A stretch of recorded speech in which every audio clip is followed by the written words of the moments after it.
Hey guys, welcome back to the channel. Today's video is going to be about the alternatives that you have for the SX Core and the SX Lite. Pretty much those chips are unavailable at this point. You can't find them anywhere, and anyone who has them, they're selling them for crazy amounts of money. So I'm going to go over two options that you have. This is pretty much the original mod that was out. But there's a couple stipulations that we have to follow, I guess. So the first thing, we'll kind of talk about how the original mod worked, just very basics of it. So you had to have an original switch, the first version that came out. With typically any mods that happen, the first versions of like the motherboards and stuff are the ones that typically have like the hardware exploits. So that's what happened in this case with the Nintendo Switch. There was a hardware exploit. I forgot exactly what it was through, if it was like through the graphics card or something like that. And some people, they were able to short some chips or short out a pin or something, and it would crash it, and then they could run their unsigned code and pretty much mod the console. So in order to do that, you actually have to have a low serial number, which just means it's one of the first versions of the Switches. So I will link a link for a website where you can actually check to see if your serial number is low enough so that you can either mod your console, or you can, I guess, try to find one online. People do sell them online, so you do have that option. And we'll go into like a few terms you can search a little later. So after you had the serial number, like a low enough serial number, you pretty much put the console into a certain mode called RCM mode, and then they call it injecting a payload, where it's just sending a certain file. You had to short two chips or two pins down here with some sort of, to call it like a jig, and I'll show you that in a little bit. Yeah, you just do that, inject the payload, and then it will load up whatever program that you want to load up. So you had to use something external to do this. It was usually computers, but you can use like an Android phone. I believe there's another option that we're going to go over. So this is what someone created, or there's a couple different versions of this. It's called an RCM Loader. So instead of using a computer, because the problem with this mod is if your console dies, you would have to inject the payload again. You can put your console in sleep mode as long as it's not dead. The custom firmware will always be up. So someone created one of these things where you can pretty much load the payloads on here. This is that jig. And so again, just showing that it's on 11.0.0. We're going to go ahead and turn it off.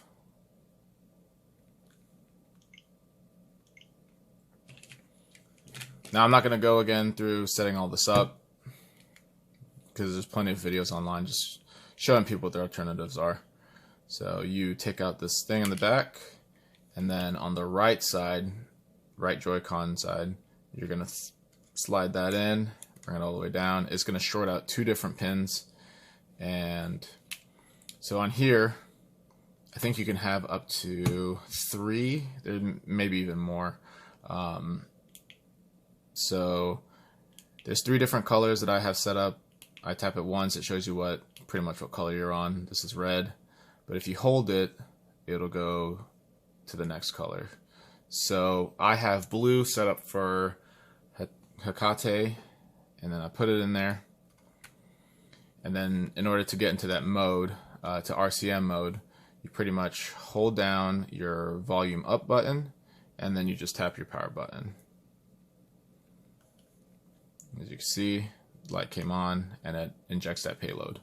So from here, you can do your things like create your MMC, and you can launch. You can do other payloads from here if you want.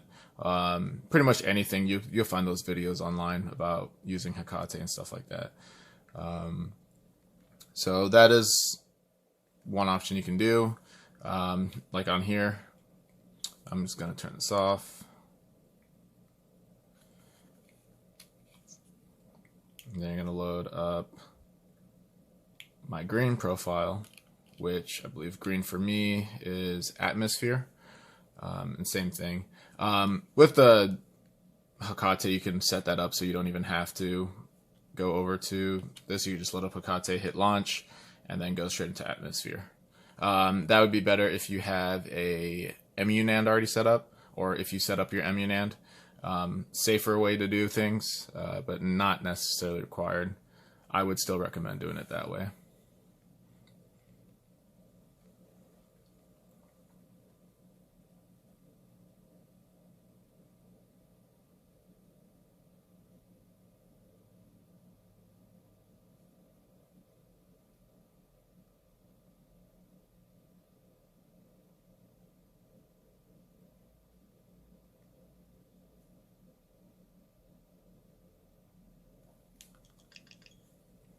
So I'm just going to go into the settings, and you know you're on your custom software when you have that AMS under, so that means that it's on atmosphere right now. I don't have any Joy-Con set up, so I don't think that this is going to work. Oh, no, there it goes. So that's the homebrew menu, just showing you that it is there. So this is one of the ways you can do it. This RCM loader comes with your little USB. Just pull that into your computer. You set your payloads and all that. Again, there's other videos up there. I'm not making this tutorial, just showing you the options out there. And yeah, that's pretty much this. And then I'm going to show you guys the other way to do this, but that's going to require a little bit more work, so I'll be back with that. Couple things if you're trying to find one of these switches that are exploitable. I've gone on eBay and I found them there. So you can look up things like switch unpatched, switch hackable, switch low serial, or something like switch v1. And of course, always with everything online, read the descriptions before you buy, just to make sure. If you really want to be certain, you can always contact the seller. It seems that people are buying these things now. There is no solution currently for the switch lights, as this was the original hardware that was modded or exploited. So this is only for low serials and the first versions of the switches. So some of you guys may be lucky and actually have the first versions, and some people may have to buy another console. It's just what we have at this point. So I'll be back with the other method. So the second method is pretty much having one of these installed inside of your switch. So it's not necessarily a mod chip, but it's installing a chip inside your switch. So I guess you can consider it one. This is an Adafruit Trinket M0, and you do some soldering, you pull over some files. Solder points are very small.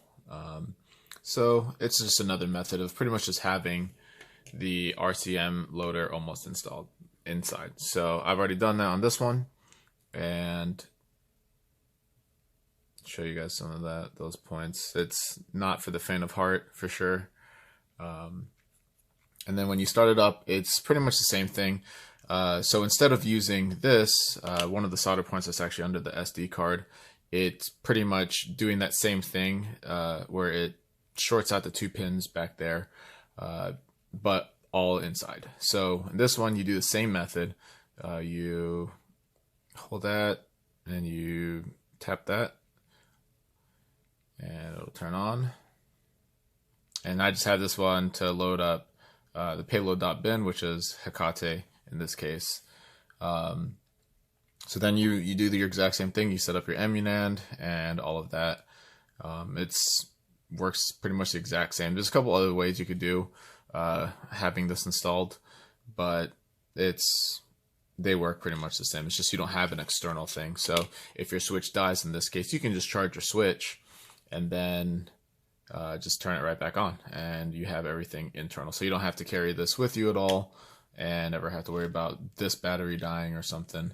Because if this battery dies, just recharge your switch. And that's pretty much it. Pretty much the only two options we have at this point. There's some other chips that you can use instead of these, but this is probably the easiest one to use because you can just plug it into a USB, load your files, do all that stuff. And I'll link the pretty much the instructions, I guess, that I followed even to install that. If you do the soldering yourself, because the soldering projects is I wouldn't say this is like beginner soldering at all. You can find a local repair shop. Sometimes they have the skills to do this kind of soldering if they're willing. If you're in the US and you want myself to do it, I can do that. I won't install any files on SD cards. I'll just install the Trinket with the files on that. And yeah, you can send me an email. I'll link that in the description below. And yeah, so pretty much those are your only two options at this point, unless someone reverse engineers those SX chips, which, I mean, that could take a long time. So unfortunately, some people are going to have to buy a second switch in order to have a modded switch. And of course, everything still applies with going online and being safe with that, because you don't want to get your console banned. And if you're trying to use the console to go online, you want to have that emuNAND set up so that you're not using your system NAND for modded games. So you don't want to get banned. So you can take out your serial number and that, and the emuNAND and all that stuff. So yeah, I just want to make a quick video on that. And if you guys have any questions, just comment below. I'll try to answer everything that comes my way. Of course, I do want to mention that if this video helped you at all, you know, if you hit that like button or subscribe, that'd be great. It helps me get out to more people, and that way more people can see their options, and helps my channel grow a little bit too. So thank you. See you guys in the next one.